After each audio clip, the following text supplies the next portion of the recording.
There's a perception in Brazil that, using an American like Paris Hilton in an ad and showing all of this skin here, people are tired of that cliche in Brazil. It's an emerging nation, very sophisticated with its technology, and a lot of people protested when this ad was shown on TV. It was banned, actually. It was banned by the Brazilian censors, something that does not happen very often. And I'm sure some of you have seen this and you've read about this commercial. So you think that was pushing the boundaries too far. But actually, initially this campaign...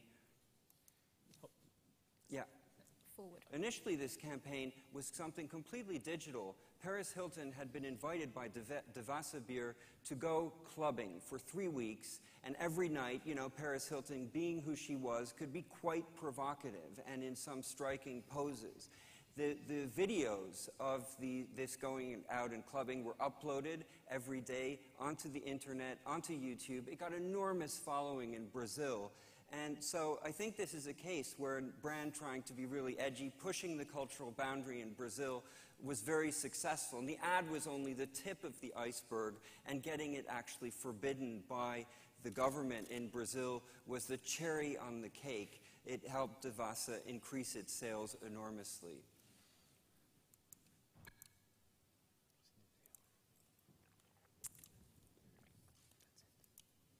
Great. Thank you very much. Good examples. We'll start with a fairly broad question for Trevor, I think. On the one hand, technology is undoubtedly making the world smaller and naturally more global, yet aspects such as social networking, for example, are making the world smaller, creating niche local communities. So which do you feel is becoming more important? I think one's facilitating the other. I mean, the way we see ourselves is as a platform that facilitates both global and local. So at the one end, you connect with everyone that you connect with across the globe. On Facebook, I've got many friends, and I connect with people that in America or across the world when I travel. But the other end, I've got a series of pages that I connect with. So I connect with my local cafe, for instance, who has about 100 fans, and every Saturday morning update their status to tell me what the menu is and what the deal is.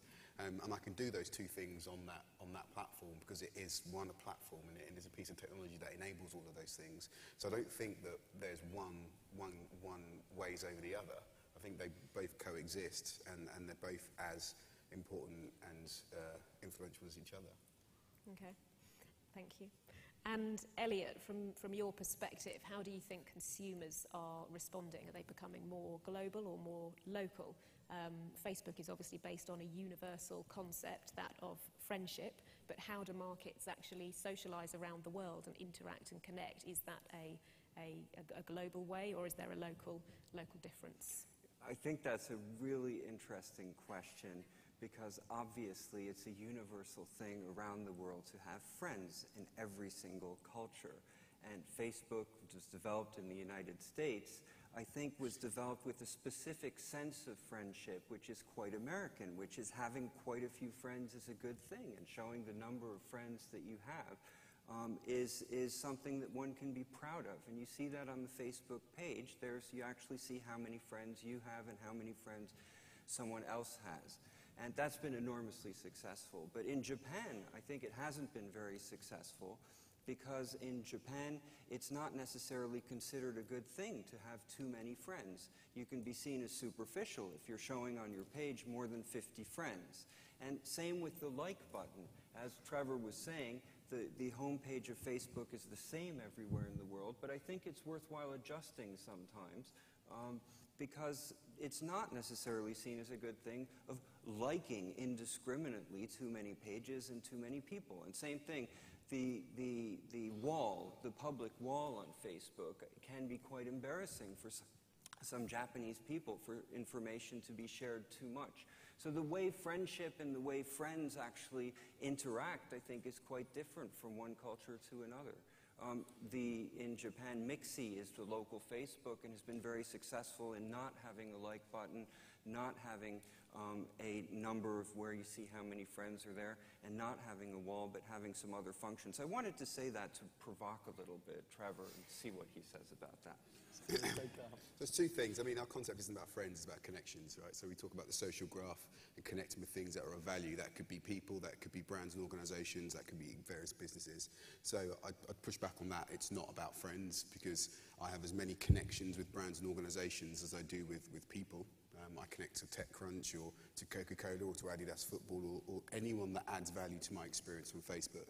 And the increase or the rollout of the Open Graph in terms of like is about being able to create more connections with things that are of value in terms of your internet experience, and that could mean more than just people.